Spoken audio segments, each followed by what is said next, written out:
Granny used to tell me all the time, sparks when faith and preparation combine. The road been right here all this time, but you gotta look with more than your eyes. And small axe Jesse Ryle representing for I Just Star Mindset, rich forever.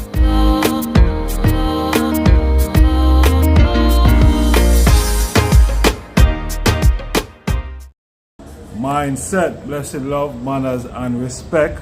I want to greet the item in the divine name of His Imperial Majesty, Emperor Haile Selassie I and also Empress Menin I.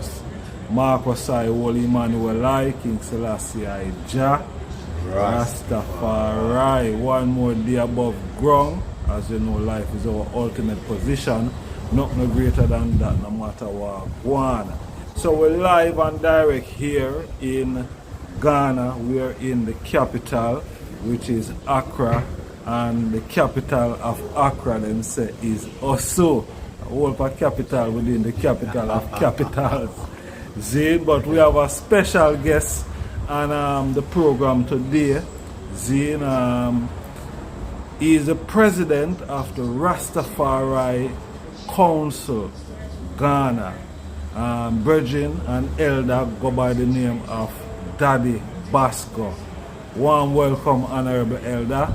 Great to have you here. Rastafari, give thanks. It's an honor and a pleasure to be with the eye.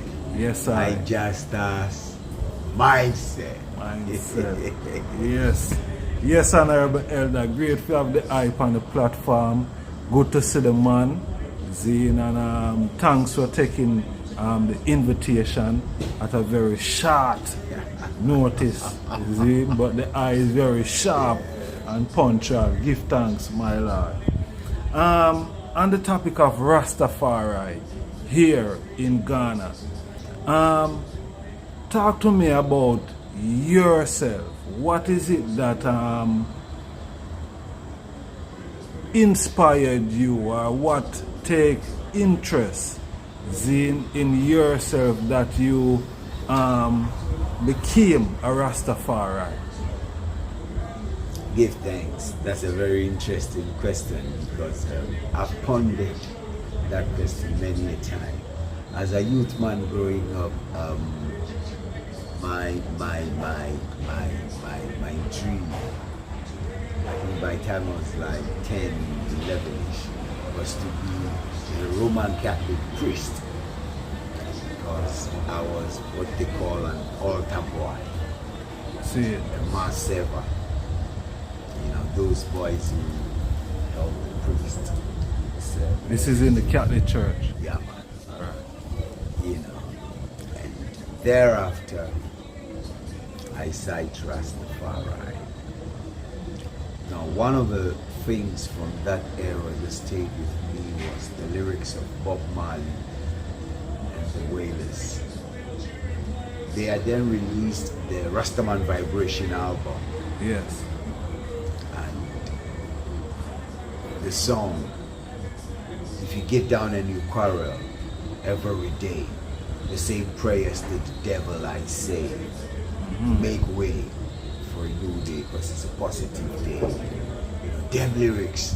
And you can imagine, I was then like my early teens.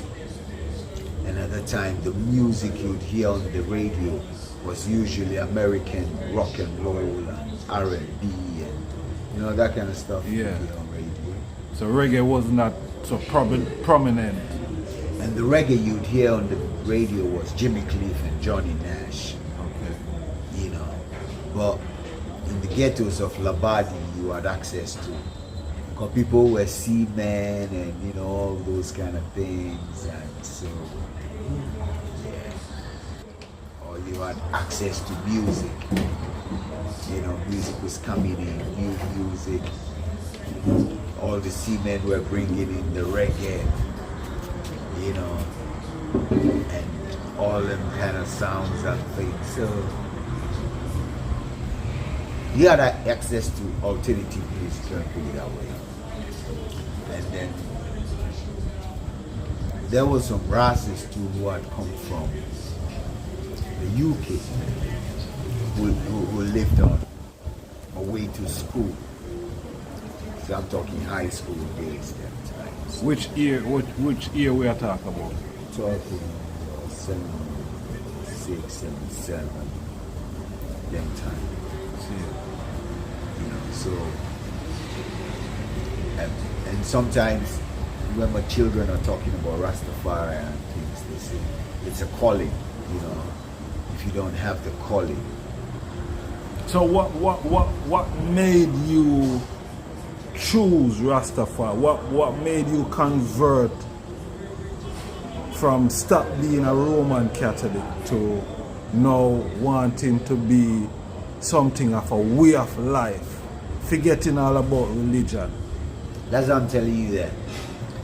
At that time I was in my early teens, and the music you usually hear is music talking about baby I love you, and stuff like that. And the closest you get to consciousness is Jimmy Cliff, How They Come, Many Rivers to Cross and Fade. And then here was Rastaman Vibration, 1975-ish. You know, the album and the music to have access to a certain consciousness. You understand? And so that is what, for me as a youth growing up, those were the defining moments in me deciding to trot the way of Rastafari. You understand? Because apart from what you see and what you hear and what you feel, it was a natural evolution for I man, you know, to become a Rastaman. All right. A lot to of be called a Rastaman. what type of struggle at that time that was, you know, taking place in Ghana? Because normally Rastafari, there's always a struggle that attached. So the struggle that was taking place at that time, you can close your eyes and imagine Ghana in 1976, 77, you know, 78, right through to 83, which was the year of the famine and the return from Lagos or Nigeria. And during the time, you could count the number of races on your fingertip. And these days we tell the youth stories about in those days when you go and sit, we call them trotro. When you go and sit in a trotro, it's two things. It's either the mate will tell you, Charlie, you can't sit in there, because the moment you sit down, some people don't want to come and sit on the bench with you. You know, I mean, Rastafari at the time was, I can say, was pretty strange to the average Ghanaian. You know, apart from some Ghanaians who had lived abroad and had access to, you know, Rastafari culture and things. Were exposed. They were exposed. Yeah. The average Ghanaian to that most of them. I mean, personally, I remember I was in high school and the chaplain, Reverend Burke, may he so rest in peace, he advised my mommy to take me to the psychiatric hospital. Because me, you can imagine, I mean, I understood that. I think I was informed to high school. I think I was about 15 years or so. 14, 15. And I say I'm a Rasta man. I don't comb my hair. And I'm going to Aquinas Secondary School. You know, up in cantonments. It was something else at that time. So they took me to the psychiatric hospital. The doctor assessed me and told me about your child is okay. There's nothing wrong with your child. So we are saying, hold on. So slow down, Honorable. So because you start think outside of the box and start to profess Rastafari, you were then taken to a psychiatric hospital to see if you were sane. That's right. And looking back at that today, how you view that? Oh, I mean, so I go to school, and mom, the school calls my mother and they say, yo, we're worried about your child. He's growing his hair and things. And so I wonder if he's okay. Mommy goes, yes, my child is okay. Are you sure?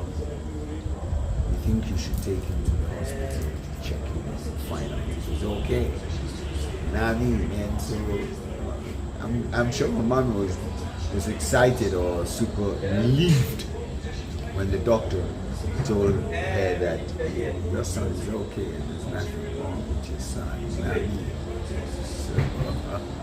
So did ganja smoke come into play? Were you one of the ones who were interested in smoking marijuana? Because I know there's a stigma here in Ghana when it comes to marijuana. At that time, I think that time that didn't come into the question. You know, because I was a teenager going to school, so that didn't come into the equation. You understand? I'm sure the chaplain was curious at my explanation of my new faith outside the Catholic Church. You know what I mean? So that's why he was wondering. And so what? This chaplain was a Ghanaian chaplain? No, an Irish. An Irish? Yeah. Reverend Father Burke. A European? Burke. Okay. Yeah. See, and he thought that strict chaplain. and he thought that something was wrong with you. Yeah, I mean, because all the kids in the school cut their hair, you know, and things like that, and I say I'm wearing dreadlocks. And I'm sure as a Roman Catholic Church he must have had access to. Because around that time, I think a Jesuit priest or so had done some research about Rastafari. So I'm sure he was aware of Rastafari or something like that. But religion, you know, His Majesty Emperor Haile Selassie speak profoundly about religion and say that, you know, African people, our approach towards religion is what now have us in bondage. Or you see religion here in Ghana opposed to the movement of Rastafari? Okay, so two things. One, within the Ghanaian population, there's a heavy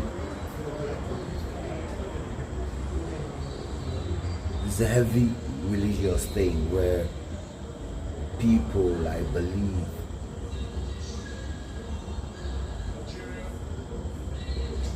because you see, His Majesty says spiritual and physical have to walk hand in hand. But sometimes you get a feeling that the Ghanaian is over reliant on prayers than effort or work, and that is one of the things that people blame Western or Euro Christianity for. Then you come to Rastafari. So there's a new school of thought which is looking at the African faculty of Rastafari, because the reasoning is that before Christianity and Judeo-Christianity, which gave birth to Ethiopian Orthodoxy, let me put it that way. And so the teachings of the Ethiopian Orthodox Church within certain contexts. There is African indigenous knowledge. There's African traditional belief systems. And And so now the reasoning is, how do they play out against the general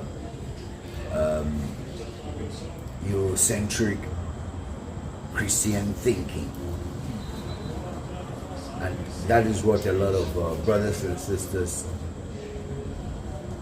in the diaspora in here are thinking about, because there was an African cosmology, there was African theology before the European came to teach his theology. But now it seems everything starts from Europe, and all theological thoughts are either described as pagan, and then Eurocentric Christianity is the standard.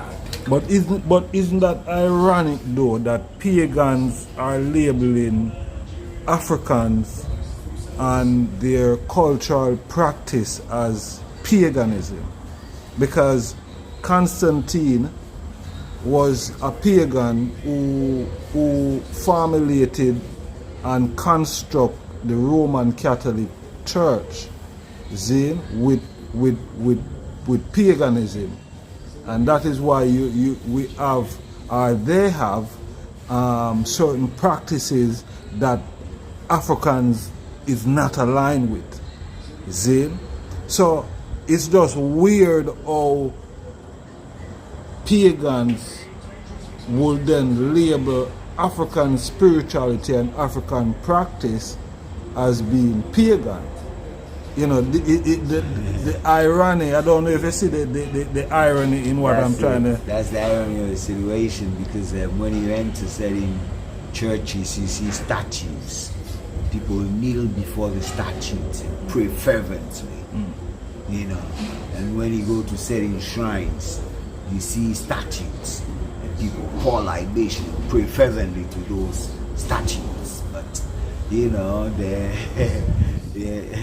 the interpretation of those practices, because the story is being told by somebody in their language using their standards of definition, they have the liberty to label whatever they want accordingly. But you see, like Professor Horace Campbell would tell you, this is the time of the African reconstruction. And it's important Africans get into that mindset that Africa needs to reconstruct. We're not developing. You see, when you're developing, it's like you're just beginning, you know. But we've had ancient glory, and it's time to reconstruct those glories based on the current dynamics, using technology, for instance. And I was saying on my way coming here, I was thinking about the eye, and I said, yeah, today I'm going to talk to the historian. Because what you're doing right now is you're recording history, real history, in real time. When the people were telling the stories that they've compiled in the scriptures, a lot of those stories were narrations from people who heard from people. But now, you're all doing it in real time. You're talking to the people who are making history in real time. And a lot of times too, I tell people I'm excited about the African story. You know why? If you look at, let me use the word development still. If you look at societal development over the ages, if you look at how long it took Europe to develop at the start of the Industrial Revolution to the First World War, the number of years it took, Then from the First to the Second World War, to the Marshall Plan, which helped Europe reconstruct. And then you look at where Europe is now. If you look at the African story, Africa is going to leverage technology to be able to reconstruct its civilization faster. And that's why I say it's exciting for me. And it's even more exciting when I see Rastafari doing these things. You know why? Because as a kid growing up, some Rasta used to burn education, even going to school, even things like this in the early days. Some Rasta used to burn it. You understand? But Haile Selassie don't tell us already that we should take advantage of the benefits of modern civilization. And that's why I tell you, for me, it's exciting times to be in Africa, to be alive. And I look forward to the next 5 to 10 years. And another exciting thing too that's happening right now is the linkage and the bridges being built between the diaspora and Africa. Because I remember back in the day, it was more people visiting, people coming as tourists. But now you see people who are coming to live and people who are coming to integrate and they contribute skills and knowledge and resources. And that's why I tell you, it's an exciting time for Africa. The only thing is that we need African leadership that can be aligned to the needs of the people. Because, for instance, there's this conversation going on in Ghana about the lithium. Recently we found lithium. And lithium is like one of the game changers now. If you think about what people like Elon Musk are doing with the electric car, and the role lithium is playing in the electric car because of the battery and in the mobile phone, people felt that we could have leveraged that and negotiated a better deal. But listening to the Minister of Lands and Natural Resources, he says the deal we got is the best deal so far, better than any mineral deal we got. But what civil society is also saying is, couldn't it have been better? You know, so those are the things the African leaders have to watch out, so that we're not exploited out of our own resources and we don't get the maximum benefits where the so-called investors get the most benefits. But I'm positive that the next generation or the coming generation of African youths will be well in tuned to the needs of the people, so that there will be more people focused, people centered for the betterment. Yeah. Yes, sir. That is important. Let me ask you a very serious question. Seeing Rastafari, and not just in Ghana, but we are got more focus on Ghana, but this is a more wider question, but I want you to answer it based on what is happening here in Ghana. Alright. Development, as I was speaking a while ago, that development is like something that you just started. You just start something. The movement of Rastafari is, we know, started in the early 30s, late 20s coming up. And there been talks of repatriation and back to Africa and so forth. Back to Africa, repatriation and development, alright. Education and school and hospital, health, is one of the most paramount things within, or two of the most paramount things within Rastafari. why is it that we haven't seen Rastafari, the community, developing like schools and hospitals here in Ghana? You know why I laugh? It's a very interesting question. It's a very good question. And when I reason with I brethren and ancestry, one of the things I say is,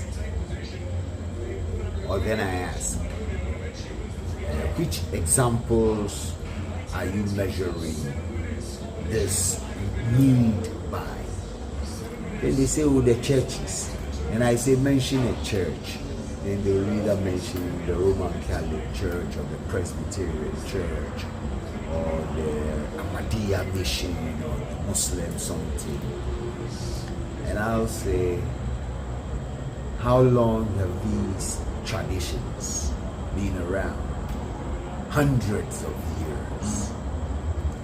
In their early days,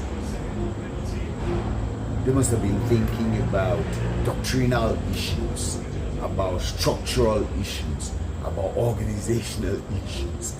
And then a couple of 100 years down the road, you understand? Because if they met in Nice like AD what, 600 or something? 600 AD. So you measure from that time till now, which is 2124. And you deduct, you realize that that's a couple 1,500 or something odd years that they've then been working on these things and getting to this level. To do these things, to build, etc. Now, having said that, remember earlier I said that for me it's exciting that Africa can leverage technology to fasten our development or curve. Because if you think of 1776, when the Americans were looking at their independence and things, coming forward to 200 years down the line, 1996 or so. 1776, they were riding horses to deliver message and things. I at this time of our national evolution, we're having the benefit of technology. We're having the benefit of instant streaming. We're having all these benefits. So we should be able to have a faster route to development or to improving the lots of our people than what you call it.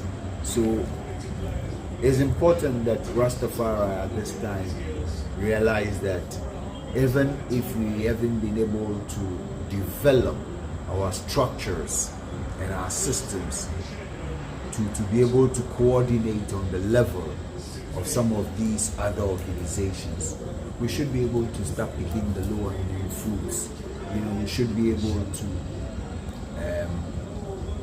start adapting communities, start doing stuff, small things, before even if we start leveraging the strength of our Rastafari nation, where, for instance, if we say, let's say $1 million, what you call it, education fund or health fund, you understand? If even 10,000 Rastaman pay how much? You understand? How much dollar? If it's $10 or $100, you're getting $1 million to set up the fund. You know, so we're gradually getting to that level where, you see, they say necessity is the mother of invention. Where the need for I and I as a body of people to do these things, even if not for our self-interest, but for the interest of our fellow Africans. These are the things that will lead us to start doing some of these things. Yes, sir. Yes, sir. But I also know that there's racists who are engaged in certain health and education projects You understand? Not just in Ghana, but all over the African continent. In Ghana, I know some brethren from Bermuda, Rasmusi, who they built like a social recreation center where they show the children wellness living and those kind of things. Yeah. Yes, sir. Yes, sir. Powers. All right. There is the president of the Rastafari Council here in Ghana. Talk us through that. What does that entail? What is your role? What as a president? So the Rastafari Council of Ghana was started in 2009, and it's a follow-up on some efforts by the community to get all mansions and all Rastafari along the same line. What do I mean? So when the ordinary, or when the regular Ghanaian sees I and I, they do not see EWF, they do not see 12 tribe, they do not see Boko, they do not see B. What do they see? They see Rastafari. So I realized that it's important that we start getting together so that when it comes to engaging with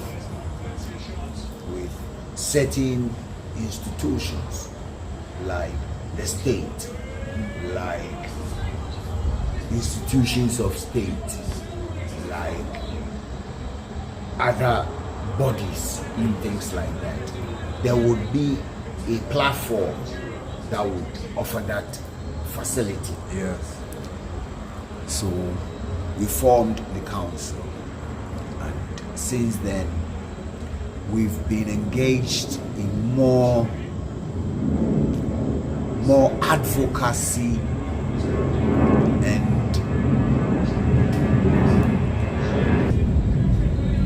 we've engaged in advocacy and welfare issues to a great extent. Yeah. And if you talk about advocacy, apart from our frontline advocacy role for the decriminalization and commercial use of cannabis, we've been at the front line to the extent that on the day when Parliament passed the bill, the majority leader in Parliament actually acknowledged the role of Rastafari in the struggle to get cannabis, what you call it, legalized. At least 0.3% of THC still, but I tell people it's a step, it's the beginning of the journey, because 40 years ago, 30 years ago, 20 years ago, 10 years ago, you couldn't imagine that the Parliament of Ghana would have a conversation on cannabis. So that is one of the, for me, the highlights of our advocacy. And then advocacy for the rights of our people to wear their dreadlocks. Apart from the landmark case of Tyrone Magai and Oyiniba Krabia, the two students of Achimota Secondary School, there's been numerous cases that we've sorted out with the Ghana Education Service, which didn't make the news. I clearly remember one. There's a brethren called Ras Courage, and he was a teacher in the Volta region, and he was teaching his subject and everything was going well. Then I think he was promoted to the head of department. Then the headmaster said, no, you head of department, Rastaman, no. And my youth was like, yo, I've been teaching duly all this time. You had no issue. So if based on my work, I've merited a promotion. You can't stand, you can't. So then he went, I think, to the education service and explained to them that this is his faith and things like that. Then they told him, well, if that's your faith, and just to bring some documentation showing that. And so he approached the council, and we duly wrote a letter on our letterhead and dispatched it to the school, to the Ghana Education Service, and it was duly instated.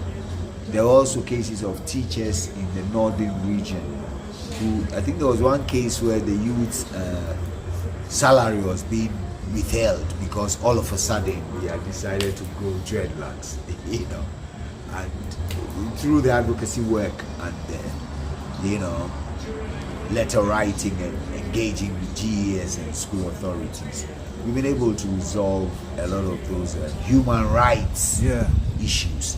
And then there are the welfare issues where within our small remit we assist certain families and individuals in time of need through financial and what you call it support.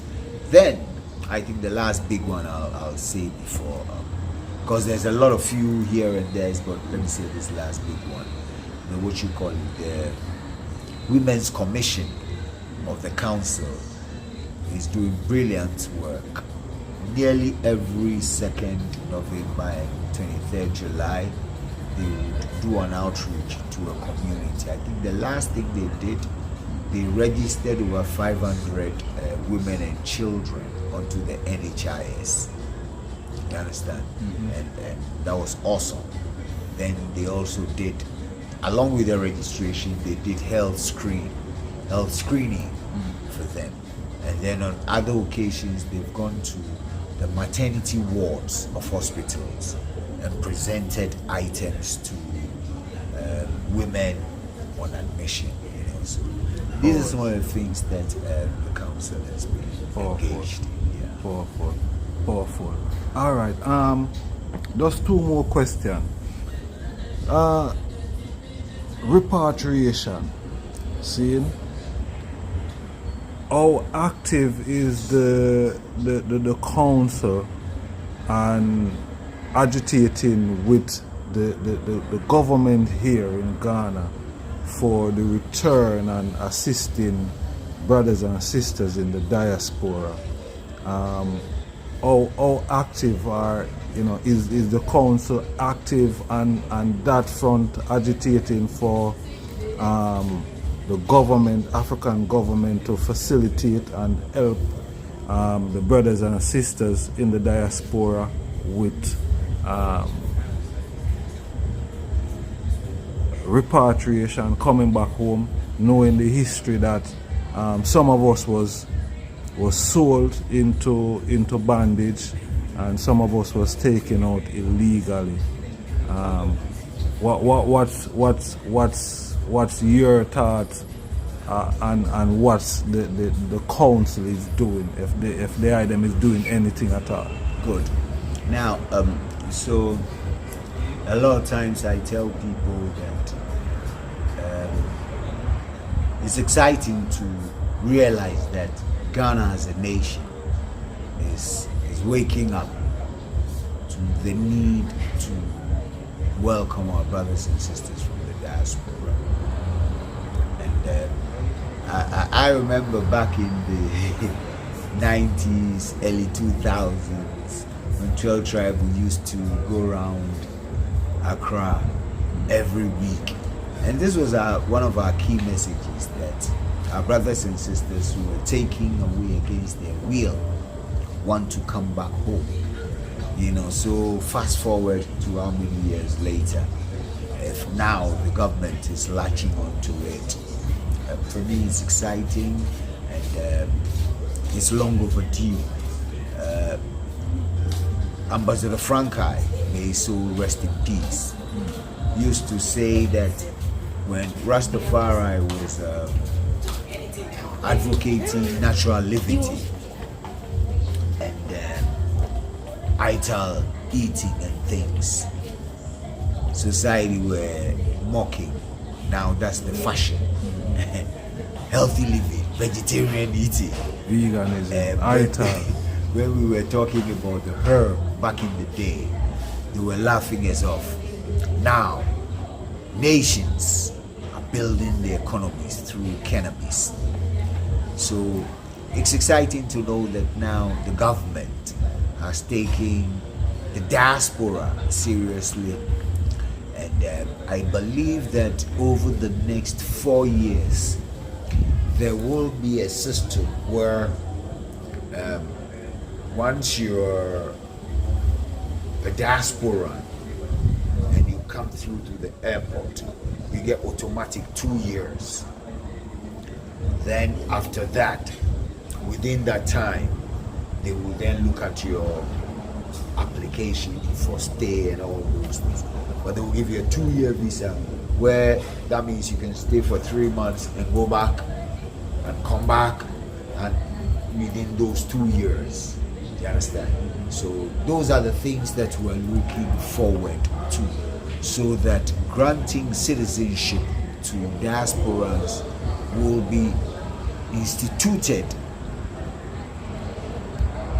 in the laws of the country.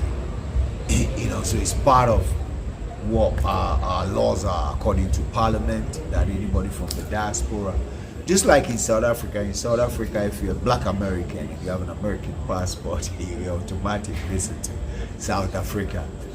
Do you understand? And just like Rwanda has said, if you're an African, regardless where you are from, and you have your passport, you don't need visa to come to Rwanda.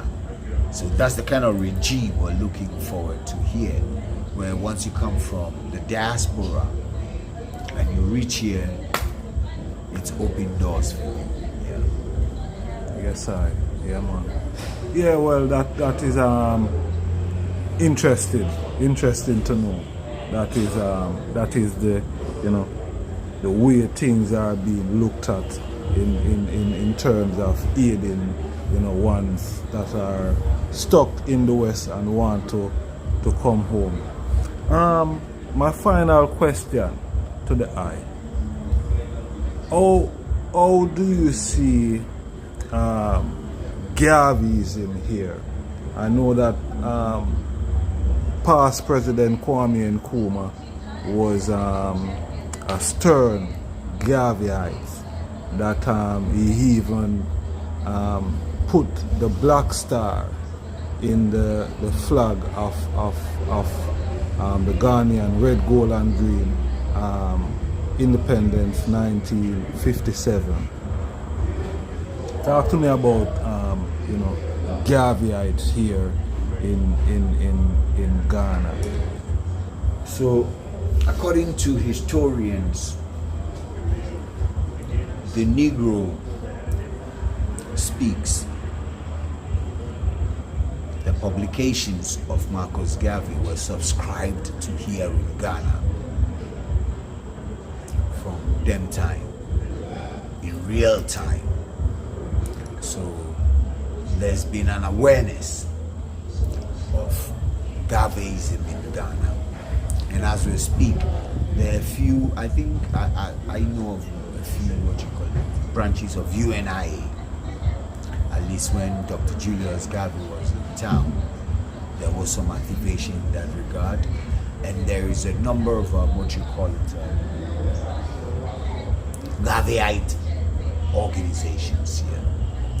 Even for us as the Rastafari Council, we initiated a Black Star Line cooperative credit union.